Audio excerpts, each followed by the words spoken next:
مشاهدينا الأفاضل، طبتم وطابت أوقاتكم. نشرة أخبار الفضاء الإريترية لهذه الفترة يصحبكم فيها محمود عبد الله بكفاه، والتي نستهلها بأهم وأبرز العناوين. إصابة 73 مواطنا بفيروس كورونا اليوم.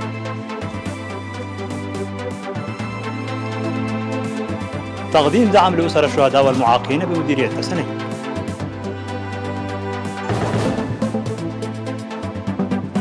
الخدمات الاجتماعية في فورت ساوا تحرز تقدما ملموسا.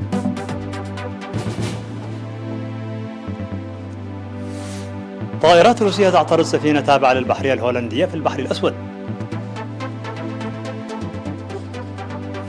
انهيار السياحة قد يكلف الاقتصاد العالمي أكثر من 4 تريليون دولار. والصين تنجح في القضاء على مرض الملاريا بعد حرب دامت 70 عاما. مرحبا بكم من العناوين إلى التفاصيل. أعلنت وزارة الصحة بأن الفحوصات المخبرية التي أجريت اليوم 30 من يونيو بمراكز العزل بأقاليم الأوسط والجنوبي والقشبركة قد أظهرت إصابة 73 مواطنا بفيروس كورونا، وظهرت 44 من الإصابات في أسمرة بالإقليم الأوسط و10 في الإقليم الجنوبي، منها 4 إصابات في مندفرة و3 في صنعفي و3 في عدغيح، و19 إصابة في القشبركة، منها 11 في قرمايكا و4 في هيكوتا، وإصابتان في أديبرة وإصابتان في علي قدر.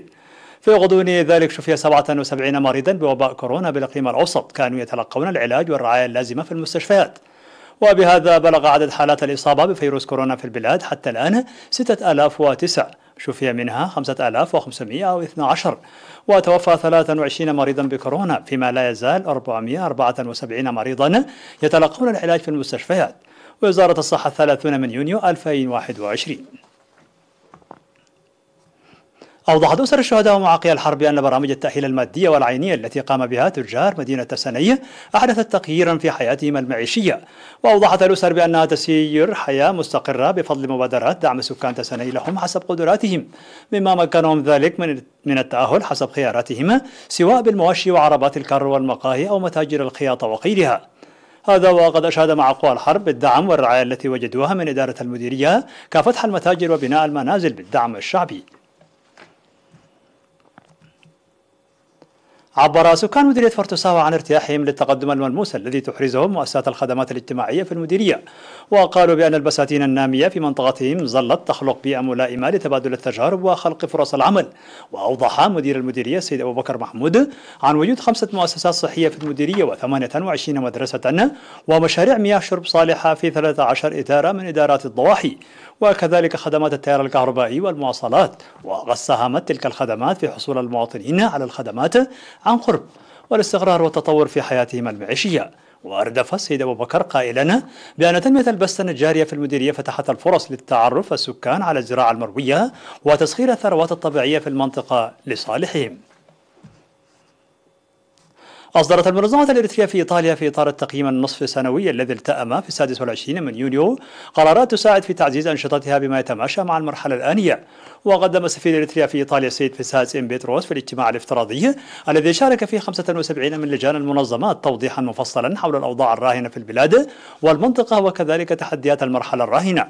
وأفادت المعلومات الواردة من مكتب الشؤون الجماهيرية والأهلية في إيطاليا بأن المشاركين ناقشوا إيجابيات وسلبيات مستخرجات أنشطتهم التي برهنتها التقارير المقدمة عبر اللجنة الوطنية ولجان المنظمات، واتفقوا على عقد الاجتماعات الاعتيادية ابتداء من سبتمبر القادم مع تخفيف القيود الاحترازية لمكافحة الجائحة في إيطاليا. في غضون ذلك تبرع الإريتريون المقيمون في مختلف المدن الإيطالية في إطار فعاليات إحياء 20 من يونيو يوم ذكرى الشهداء الأبرار تبرع ب 41365 يورو لصالح صندوق أمانة الشهداء. ووفق المعلومات الواردة تبرع الإريتريون في أبريوزو ب 420 يورو، وفي فرنسا ب 1370 يورو، وفي بيزا ب 900 يورو، وروما العاصمة ب 13000 يورو، ونابولي ب 310 يورو، وباري ب 1040 يورو، وكاتانيا 1080 يورو، وبارما ب 1500 يورو، وبولونيا ب 2875 يورو، وفي رونا ب 470 يورو، وميلانو ب 17700 يورو، وبرشا ب 700 يورو.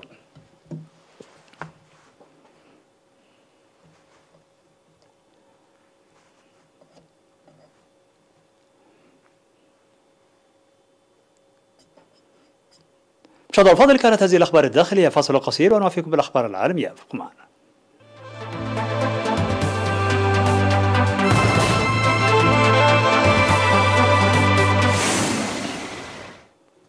مرحبا بكم. على الصعيد العالمي، قالت وزارة الدفاع الهولندية أن طائرات روسية اعترضت سفينة تابعة للبحرية الهولندية في البحر الأسود بحسب تصريحات بعض وسائل الإعلام الأمريكية.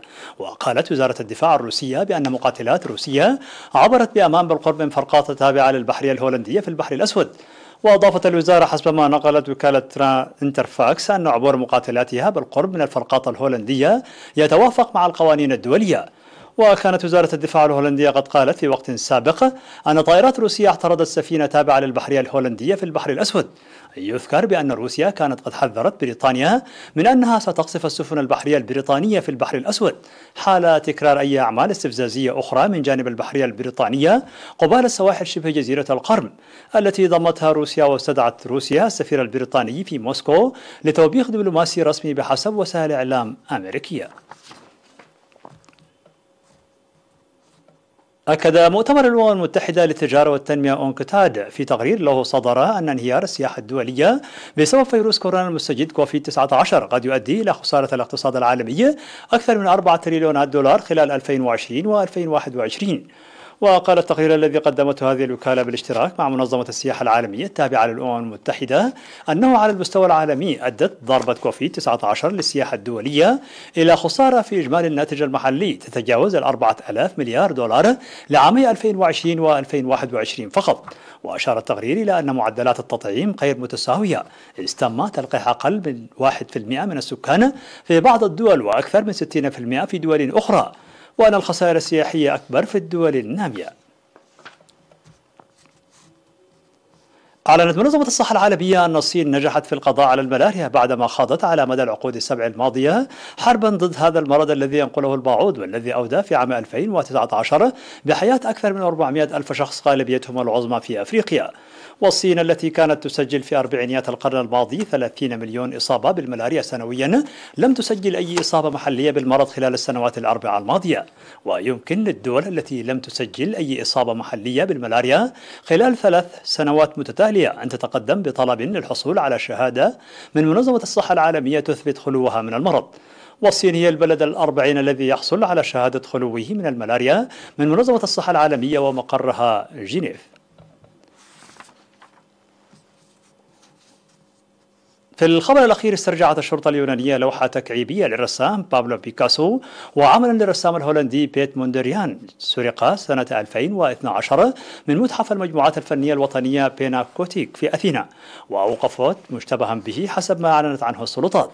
فقد عثر على اللوحة التي كتب على ظهرها بالفرنسية تقدير من بيكاسو للشعب اليوناني في منطقة كيتاريا الريفية على بعد حوالي 45 كيلومترا جنوب شرق أثينا، وذلك حسب إفادات وكالة الأنباء اليونانية أنا. وكذلك أشارت الوكالة إلى العثور على لوحة الطاحونة التي أنجزها الرسام الهولندي بيت موندريان عام 1905.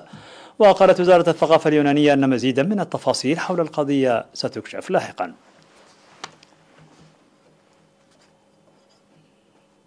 مشاهدينا الأفاضل، بهذا نكون قد وصلنا بكم إلى نهاية النشرة. شكرا على حسن المتابعة، دمتم بألف خير.